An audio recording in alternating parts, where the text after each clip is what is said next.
তোমাদের স্বপ্ন কি? তোমরা সবাই বড় হয়ে কে কি হতে চাও? আচ্ছা, তুমি বলো। ম্যাম, আমি বড় হয়ে ডাক্তার হতে চাই। আমি ডাক্তার হয়ে গরিব মানুষদেরকে চিকিৎসা করতে চাই।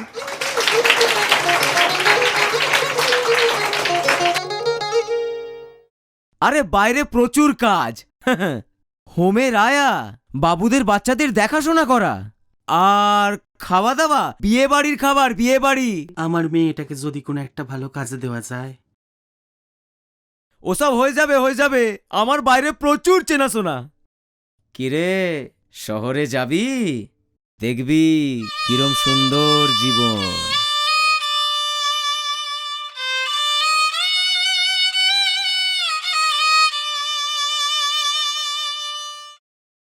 আমি তোমাকে খুব ভালোবাসি। আমিও। তোমাকে ছাড়া আমি বাঁচতে পারবো না। আমি তোমাকে বিয়ে করতে চাই। বাবা মা মেনে নেবে না, আর একটু অপেক্ষা করো প্লিজ। তোমাকে না দেখে আমি থাকতে পারবো না। চলো আমরা পালিয়ে গিয়ে বিয়ে করি। বিয়ের পর বাবা মা ঠিক মেনে নেবেন। পালিয়ে গিয়ে?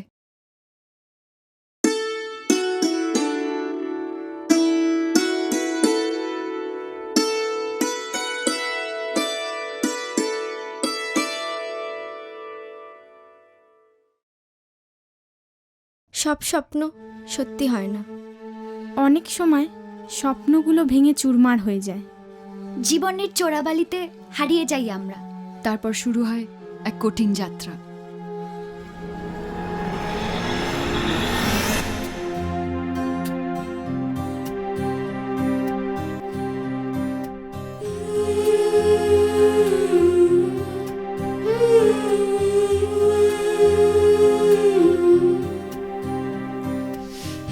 সেই রাতে রাজু আমায় বলে আমরা অর্জুন সিং এর বাড়িতে থাকবো।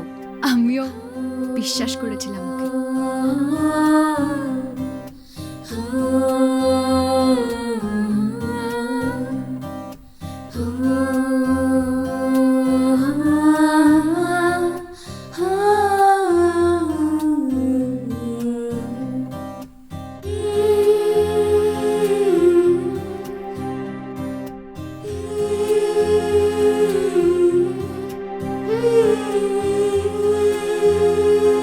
রাজু আমায় অর্জুন সিং এর হাতে তুলে দেয় কিডনি বিক্রির জন্য।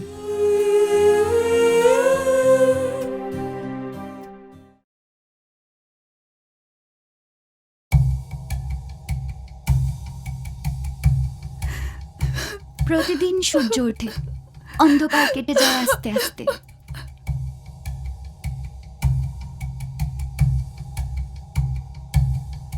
জীবন সবাইকে সুযোগ দেয় অন্তত একবার ঘুরে দাঁড়ানোর।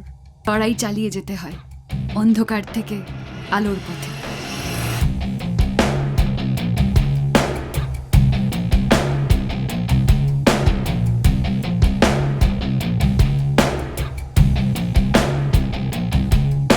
আর সব অন্ধকার ভেদ করে আলো ঠিক পথ করে নেয়।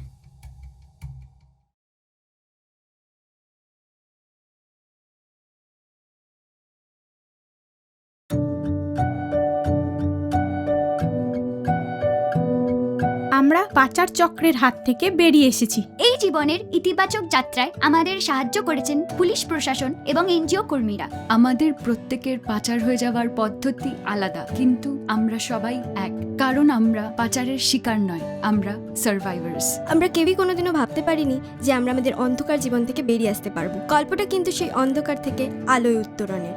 উদ্ধার হওয়ার পর আমরা অনেক কিছু জেনেছি, আমাদের জানার পরিধিও অনেক বেড়েছে। আমরা যাতে নিজের পায়ে দাঁড়াতে পারি তার জন্য নানান হাতের কাজ, বৃত্তিমূলক কাজ এবং জীবনশৈলীর প্রশিক্ষণ দেওয়া হয়েছে।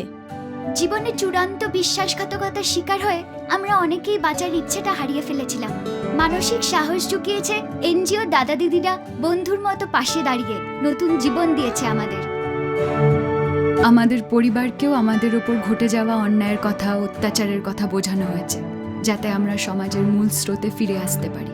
তার জন্য সবাইকে সচেতন করা হচ্ছে।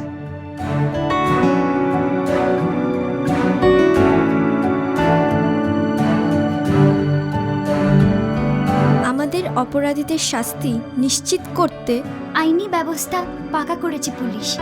জেলা আইনি পরিষেবা কর্তৃপক্ষ ডালসা বিনা খরচে পাশে দাঁড়িয়েছেন। আমাদের এই ফিরে আসা অন্য রূপে ফিরে আসা। আজ আমরা অনেক বেশি সচেতন আর সাহসী। আজ আমরা নিজেদের ভালো মন্দ নিজেরাই বুঝে নিতে পারি। আজ আমরা অন্যায় প্রতিবাদ করতে পারি। আজ আমি স্বয়ংসিদ্ধা। আমি স্বয়ংসিদ্ধা। আমি স্বয়ংসিদ্ধা। আমি স্বয়ংসিদ্ধা।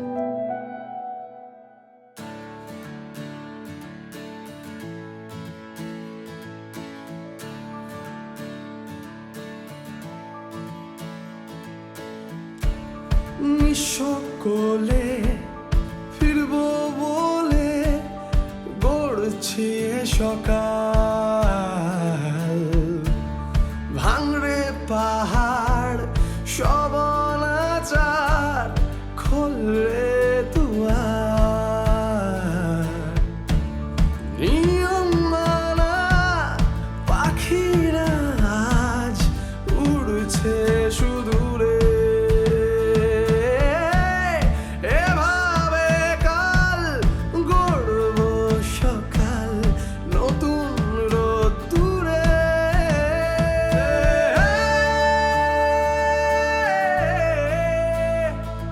গড়ব নতুন সকাল,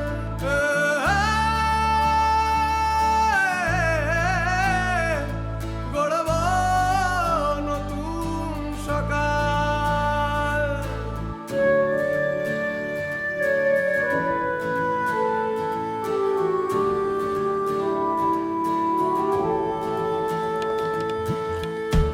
এগোনো ফিরে আসা স্লোগানে এরম কোনো ঘটনা দেখলে বা শুনলে পুলিশকে সঙ্গে সঙ্গে জানান।